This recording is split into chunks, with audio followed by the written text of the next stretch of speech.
You're listening to sermons from La Cañada Congregational Church and Pastor Kyle Sears. Join us in person every Sunday at 10 a.m. in La Cañada for worship. You can find more information about our church online at lacañadachurch.org.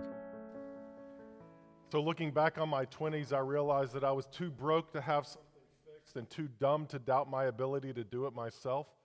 So I found myself in my friend's driveway replacing brakes ourselves. I'm not a car guy. But he said he had done it before, so how hard could it be? He's got a lot of tools. Certainly no one would buy tools if they didn't know how to use them. And so the moment when what seemed like 1,000 tiny springs burst across the driveway, I realized this may have been a mistake. So I later found out that his repairs had caused wheels to fall off, like not just a tire, but a wheel while it was driving. So I just, put all those extra screws and springs in a Ziploc baggie. Those went in the glove box, and when a coupon came in the mail, I went and got my brakes fixed. But, fixing what is broken can be very difficult for us, if not impossible, if we don't have what we need to do the job. In our passage today, Jesus is going to rely on the ancient memory of God's people to show them how their life might be rebuilt together. This is John chapter 6, verse 1 through 14. After this, Jesus went to the other side of the Sea of Galilee, also called the Sea of Tiberias. A large crowd kept following him because they saw the signs that he was doing for the sick. Jesus went up to the mountain and sat down there with his disciples. Now the Passover, the festival of the Jews, was near. And when he looked up and saw a large crowd coming toward him, Jesus said to Philip, "Where are we to buy bread for these people to eat?" He said this to test him, for he himself knew what he was going to do. Philip answered him, 200 denarii would not buy enough bread for each of them to get a little. One of his disciples, Andrew, Simon Peter's brother, said to him, "There's a boy here who has 5 barley loaves and 2 fish, but what is that among so many people?" Jesus said, "Make the people sit down."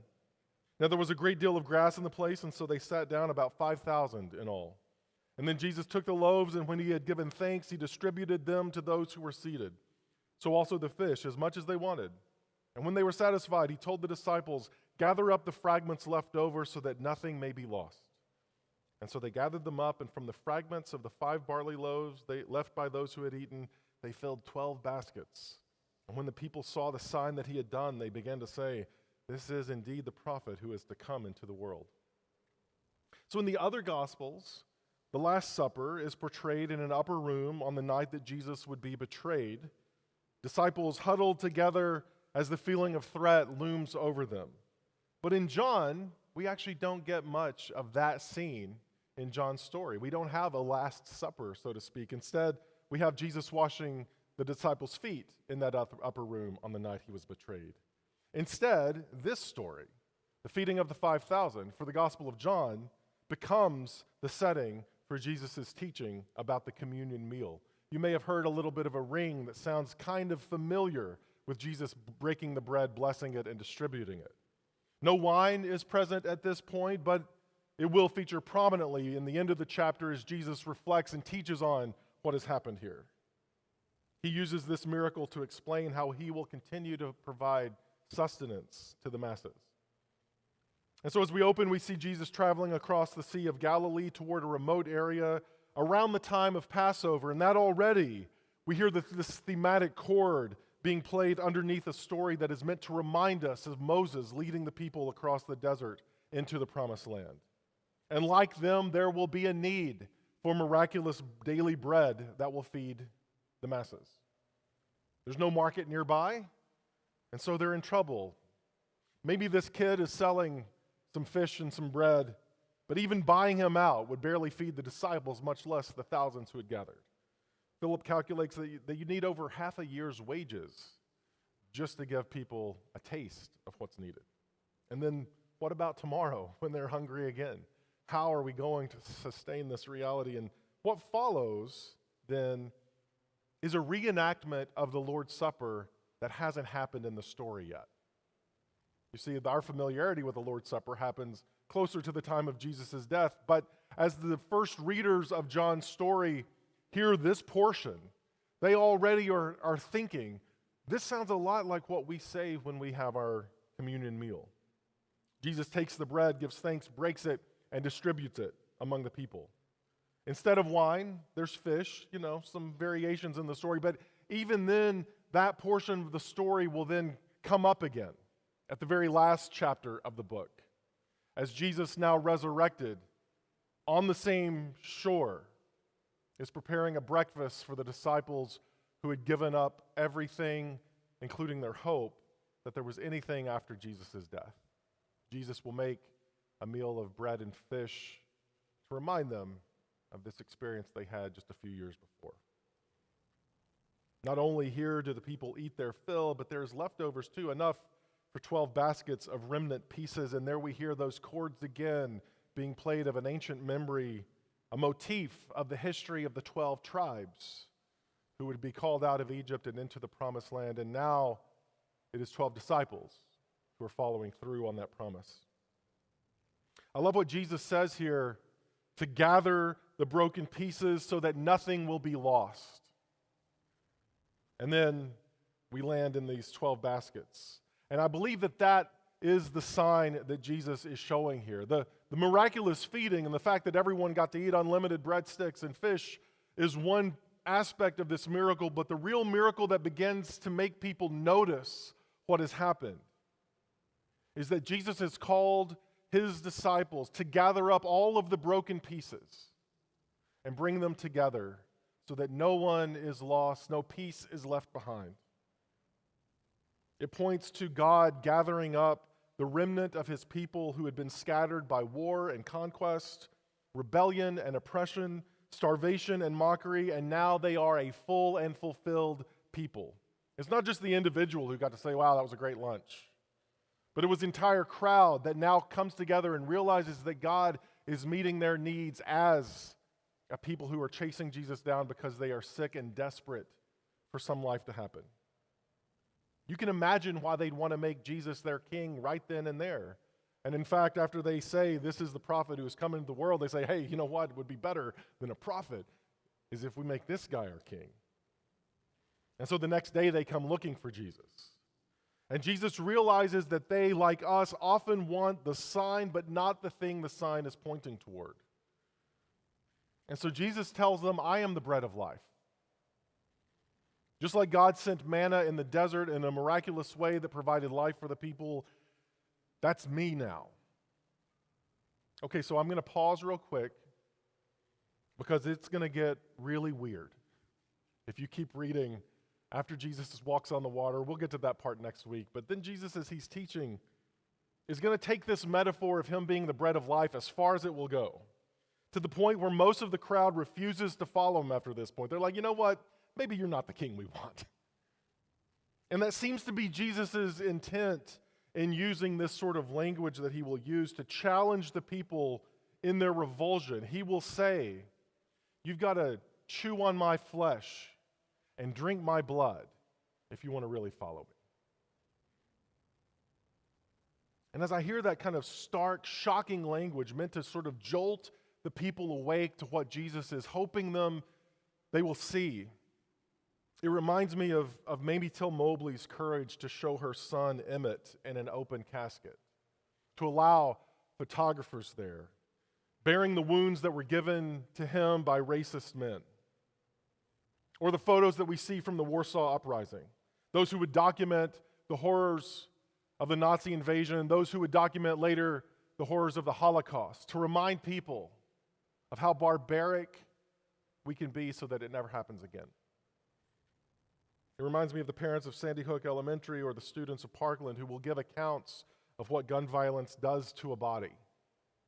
Each of them tells us about the ugliness of death so that future lives might be spared.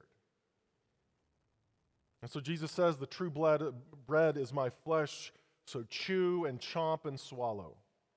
The true wine is my blood, so chug until the cup is empty. The nourishment that we desire, the banquet to end all banquets. And the people in Jesus' day imagined that the start of a new timeline, of a new golden age, of a new goodness of God's presence would indeed start with a banquet. And so Jesus says that the nourishment we all long for starts right now, and it begins with me. So pile your plates high. This is the sign that points to the life that God desires for all creation, that not one broken piece would be left behind, but they would all be gathered while everyone else remains full. But can't we just, skip all of the gore, Jesus? Can't we just leave away all this reminders of, death? It upsets my stomach. I'm allergic, to the idea of dying. Actually, I'm allergic to the idea of difficulty or setback. When I think about it, inconvenience is pretty inconvenient. So maybe you can just, Jesus, provide a caffeine-free diet sort of faith, all of the goodness with none of the calories or keeping me up at night. After the crowd walks away, Jesus turns to his disciples, those who have been left after all of this shocking language is used, and he says, "What about you? Where do you stand? Do you want to leave as well? This is your chance." And Peter answers for all of them. And he says, "Lord, where else would we go? You have the words of life." In fact, he says, "You have the words of eternal life." Not this eternity that happens after we die in heaven, but this depth of existence that infuses our life with the flourishing that God desires, with us becoming fully human and fulfilled. And not just fulfilled, but filling others, gathering up the broken so that no one is left behind. It is found then when we partake of Jesus' body and blood, when his life becomes our life. Actually, when his death, shameful and sacrificial and therefore saving, becomes the way we live in the world. That's one of the weird things about every time we celebrate communion or the Lord's Supper. I'll repeat what Paul taught the Corinthians, that as long as we eat that bread and drink from that cup, we proclaim the Lord's death until he comes. That we are in a moment of remembering death and suffering